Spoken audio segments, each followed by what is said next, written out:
Hi guys, welcome to Simplifying Civil Service. Simplifying Civil Service চেনেলটোলৈ আপোনালোকক স্বাগতম জনাইছো। আমি আসাম হিষ্ট্ৰীৰ ওপৰত এটা নতুন সিৰিজ আৰম্ভ কৰিছিলো আৰু সেই সিৰিজৰ এটো হৈছে দ্বিতীয়টো ভিডিও। আমি প্ৰথমটো ভিডিওত আসাম হিষ্ট্ৰীৰ বিভিন্ন তথ্য সমলৰ ওপৰত ইন ডিটেইলছ কে ডিসকাশন কৰিছিলো। সো যিসকল এসপিৰেন্টে আমাৰ ফাৰ্স্ট ভিডিওটো চোৱা নাই তেওঁলোকে চাব পাৰে। আমাৰ এই আসাম হিষ্ট্ৰী সিৰিজটো হৈছে এটা ফ্যাক্ট বেস এনালাইসিস। সো আমি ইয়াত only exam oriented and exam related কিছুমান ফ্যাক্টৰ ওপৰত ইন ডিটেইলছ কে ডিসকাশন কৰিবৰ কাৰণে চেষ্টা কৰিম। So let's start. আমি প্ৰথমটো ভিডিওত আসাম হিষ্ট্ৰীৰ বিভিন্ন ধৰণৰ টাইমলাইনখিনিৰ ওপৰত ইন ডিটেইলছ কে ডিসকাশন কৰিছিলো। সো আপোনালোকে তাত এই টাইমলাইনখিনিৰ বিষয়ে চাই ল'ব পাৰে। সো যেটো নেকি আসাম হিষ্ট্ৰীৰ ফাৰ্স্ট ফেজটো পাইছিলো বা টাইমলাইনটো পাইছিলো হেতু হৈছে প্ৰি হিষ্টৰিক পিৰিয়ড। ওকে, যেটো আমি টাইমলাইনটো ধৰিব পাৰো 4 AD সেঞ্চুৰী আগৰলৈকে। ঠিক আছে, সো যিখিনি নেকি 4 AD লৈকে আছে তা আগৰখিনি সময়ক আমি কি বুলি ধৰিব পাৰো, প্ৰি হিষ্টৰিক পিৰিয়ড হিচাপে ধৰিব পাৰো। প্ৰি হিষ্টৰিক পিৰিয়ডৰ ইম্পৰ্টেন্ট ডাইনাষ্টি বিলাকৰ যদি কথা ক'বলৈ যাওঁ তেনেহলে আমি ইয়াত তিনটা ডাইনাষ্টি বিশেষকৈ ইম্পৰ্টেন্ট হয়। প্ৰথমতে হয় দানৱা ডাইনাষ্টি। ওকে, প্ৰথমতে দানৱা ডাইনাষ্টি, সেকেন্ড হৈছে ভাওমা ডাইনাষ্টি এণ্ড আদাৰ কিংডমছ কিছুমান পাওঁ যেনে উদাহৰণস্বৰূপে বানাসুৰ, ওকে, ভীষ্মক, ধৰ্মপাল। সো এইখিনি বিশেষকৈ আমি মহাভাৰতৰ কাহিনীৰ ওপৰত বেছ কৰি পেলাই ক'ব পাৰো। সো ইয়াৰ প্ৰত্যেকটো ডাইনাষ্টিৰ বিষয়ে আমি ইন ডিটেইলছ কে ডিসকাশন কৰিবৰ কাৰণে চেষ্টা কৰিম। প্ৰথমতে আমি আগবাহু দানৱ ডাইনাষ্টিলৈ। ওকে, অসুৰ বংশলৈ প্ৰথমতে আগবাহু। সো আমাৰ ভাৰতবৰ্ষৰ বা প্ৰাগজ্যোতিষপুৰৰ প্ৰথমটো লেজেণ্ডাৰী যদি ৰুলাৰৰ কথা ক'বলৈ যাওঁ তেতিয়াহ'লে দানৱা ডাইনেষ্টিৰ ৰুলাৰৰ কথা আমি ক'বলৈ পাৰোঁ। ইয়াক এষ্টাব্লিছ কৰিছিলে মহিৰংগ দানৱ নামৰ এজন ৰজাই, ৰুলাৰে। সো দানৱা ডাইনেষ্টিৰ এষ্টাব্লিছাৰ হৈছে মহিৰংগ দানৱ। ইয়াৰ ইম্পৰ্টেণ্ট ৰুলাৰবিলাকৰ বা কিংবিলাকৰ নাম যদি আমি ক'বলৈ যাওঁ তেতিয়াহ'লে important king Mahiranga, হাটাকাসুৰা, চাম্বাসুৰা, ৰত্নাসুৰা and ঘাটাকাসুৰা। So এই পাঁচজন হৈছে দানৱা ডাইনেষ্টিৰ ইম্পৰ্টেণ্ট ৰুলাৰ আৰু এই পাঁচজনৰ ভিতৰত আমি দুজনমানৰ কথা ইন ডিটেইলছ কে ডিসকাশন কৰিবলৈ চেষ্টা কৰিম।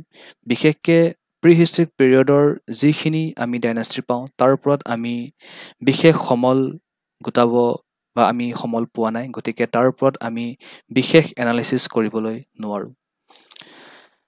সো মহিৰংগ দানৱে কি কৰিছিলে, দানৱ ডাইনাষ্টিটো ষ্টাৰ্ট কৰিলে।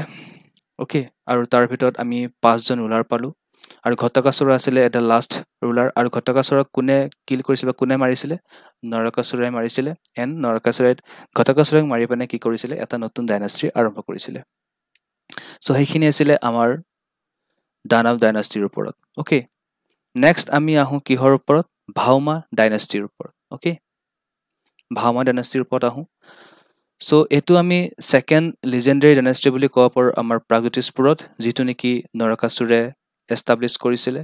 ওকে, ইয়াক নৰকাসুৰে এষ্টাব্লিছ কৰিছিলে। সো আমি আগতে পাইছিলোঁ কি, আগতে পাইছিলোঁ ঘটকাসুৰ, হয়নে? ঘটকাসুৰক মাৰি পেনে নৰকাসুৰে এটা নতুন ডাইনাষ্টি এষ্টাব্লিছ কৰিছিলে আৰু সেই ডাইনাষ্টিটোৰ নাম কি হৈছে, ভাওমা ডাইনাষ্টি। ওকে, ইয়াৰ ইম্পৰ্টেণ্ট কিংবিলাকৰ কথা যদি আমি চাবলৈ যাওঁ তেতিয়াহ'লে ফাৰ্ষ্ট কিংটো অফক'ৰ্ছ নৰকাসুৰা হ'বই, দেন সেকেন্ড ভাগাদত্ত, পুষ্পাদত্ত এণ্ড কি বজ্ৰদত্ত। ওকে, সো এই চাৰিজন হৈছে ভাওমা ডাইনাষ্টিৰ ইম্পৰ্টেণ্ট ৰুলাৰ। নৰকাসুৰৰ বিষয়ে আমি বিশেষকৈ শুনি আহিছোঁ, সো তাৰ ওপৰত আমি অলপ চকু ফুৰাবৰ কাৰণে চেষ্টা কৰিম। নৰকাসুৰৰ ৰুলাৰ যিখিনি নেকি টাইমলাইন হয় সেইখিনি যদি ডিটেইলছ আমি চাবলৈ যাওঁ তেতিয়াহ'লে আমি ক'ত পাওঁ, কালিকা পুৰাণত পাওঁ। ঠিক আছে, so details found in Kalika Purana about Narakasura. So নৰকাসুৰাৰ বিষয়ে আমি কালিকা পুৰাণত গম পাওঁ। সি কি কৰিছিলে, সি ভাওমা ডাইনেষ্টিটো কি কৰিছিলে, ফাউণ্ড কৰিছিলে বা ফৰ্ম কৰিছিলে। ওকে, আৰু তেওঁৰ মাতৃ আৰু পিতৃৰ নাম কি কোন আছিলে বুলি কৈছে, মাতৃ পিতৃ আছিলে বিষ্ণু এণ্ড পৃথিৱী। পৃথিৱী আৰু বিষ্ণু আছিলে কি, নৰকাসুৰৰ মাতৃ আৰু পিতৃ বুলি কোৱা হৈছে। দেন কি কৰিছিলে, সি প্ৰাগজ্যোতিষপুৰলৈ কি কৰিছিলে, ব্ৰাহ্মণসকলক আনিছিলে। ওকে, সি প্ৰাগজ্যোতিষপুৰলৈ কি কৰিছিলে, ব্ৰাহ্মণসকলক আনিছিলে আৰু তেওঁলোকক প্ৰাগজ্যোতিষপুৰত থাকিবলৈ দিছিলে। সো আমি প্ৰথমতে কৈছো এটা fact based direct point to point analysis হয় সো এক্সাম ওৰিয়েন্টেড কিছুমান পইণ্টৰ ওপৰত আমি ইয়াত ডিসকাশন কৰি আছো okay so he imported Brahmins to Pragjyotishpur and settled so তেওঁলোক থাকিবলৈ দিয়া হৈছিলে দেন কি কৰিছিলে হি কি ইন্ট্ৰোডিউস কৰিছিলে বুলি কৈছে worship of Devi in his kingdom so কি কৰিছিলে হি দেৱী সকলক worship কৰাৰ ওপৰত কি কৰিছিলে হেতু এটা প্ৰথা আৰম্ভ কৰিছিলে ওকে যেতিয়া নেকি তেওঁ নৰকাসুৰে দেৱী পূজা আৰম্ভ কৰিলে তেওঁ কিংডমৰ ভিতৰত তেতিয়া যি সকলে বৈদিক ৰাইটস আৰু ৰিচুৱেল বিলাক ফলো কৰিছিলে তেওঁলোকক তেওঁ অপ্ৰেছ কৰিবৰ কাৰণে চেষ্টা কৰিলে ওকে তেওঁলোকক অপ্ৰেছ কৰিবৰ চেষ্টা কৰিলে সাপ্ৰেছ কৰিবৰ চেষ্টা কৰিলে বিকজ তেওঁলোকে বৈদিক কিছুমান ৰাইটস এণ্ড ৰিচুৱেল আৰম্ভ কৰিছিলে আৰু তেওঁলোকে হেবিলাক মানি চলিছিলে ওকে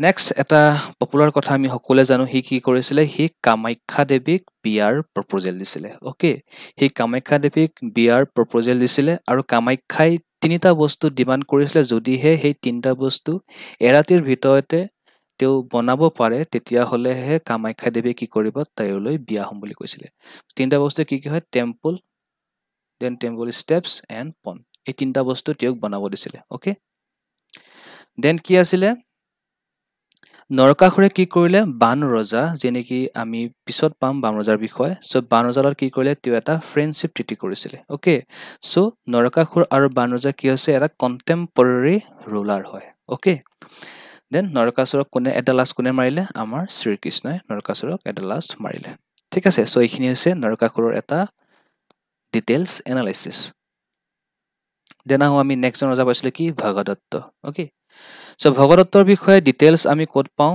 মহাভাৰতা ওকে মহাভাৰত পাওঁ যাক মহাভাৰত কি বুলি লিখা আছে lord of mountain okay so lord of mountain বুলি কোৱা হৈছে কাক ভগদত্তক ক'ত মহাভাৰতত ভগদত্তক লৰ্ড অফ মাউন্টেইন বুলি কি কৰা হৈছে লিখা আছে সো ভগদত্ত আৰ্মিৰ ভিতৰত আমি কাক কাক পাওঁ চাইনিজ এণ্ড কিৰাতা সোলজাৰ পাওঁ ঠিক আছে চাইনিজ এণ্ড কিৰাতা সোলজাৰ আমি ভগদত্তৰ আৰ্মিৰ ভিতৰত পোৱা গৈছিলে আৰু ভগদত্তক কোনে মাৰিছিলে অৰ্জুন ঠিক আছে অৰ্জুন কোন আছিলে পাঁচ পাণ্ডৱৰ ভিতৰত যিজন নেকি হিৰো হয় তেওঁ আছিলে অৰ্জুন আৰু অৰ্জুনে কি কৰিছিলে যি নেকি মহাভাৰতৰ যুদ্ধ হৈছিলে তাত ভগদত্তক কি কৰিছিলে মাৰিছিলে ওকে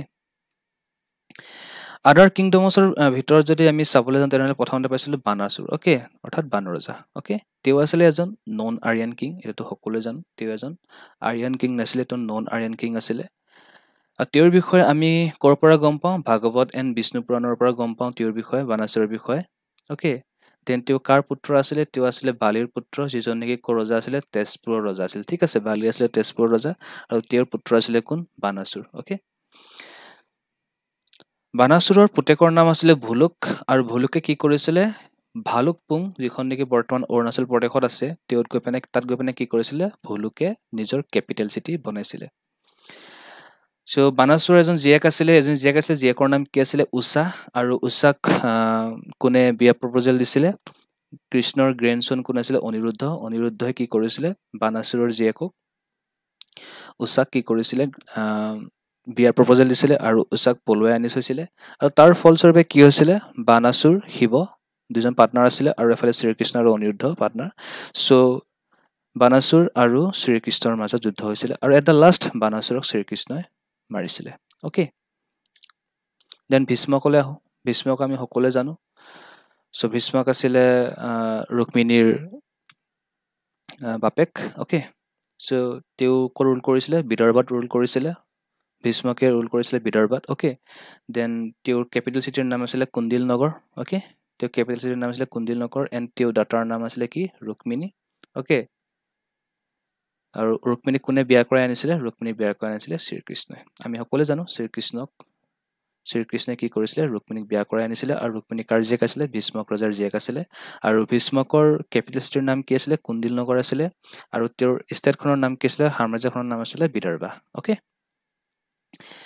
দেন নেক্সট জন আদাৰ কিংডমত পাইছিলো আমি ধৰ্মপালা ওকে হি ৱাজ ক্ষত্ৰিয় ঠিক আছে তেওঁ এজন কি আছে ক্ষত্ৰিয় কিং আছিলে ওকে আৰু তেওঁ ক'ৰ পৰা আহিছিলে ৱেষ্টৰ সাইডৰ পৰা আহিছিলে এণ্ড তেওঁ ৱেষ্টৰ সাইডৰ পৰা আহি পেনে কি কৰিছিলে গুৱাহাটীত আহি পেনে তেওঁ নিজৰ কেপিটেল সিটি বনাইছিলে ওকে সো এইখিনি আছিলে আমাৰ যিখিনি প্ৰি হিষ্টৰিক ৰুলাৰ হয় কিংডমছ হয় ডাইনেষ্টি হয় সো এইখিনিৰ ওপৰত আমি পইণ্ট টু পইণ্ট ডিছকাছ কৰিব কাৰণে চেষ্টা কৰিলোঁ যিবোৰ নেকি অকল কি হয় এক্সাম অৰিয়েণ্টেড হয় সো আই হোপ আপোনালোকে বুজিব পাৰিলে so thank you to like share and subscribe the channel and thank you and have a nice day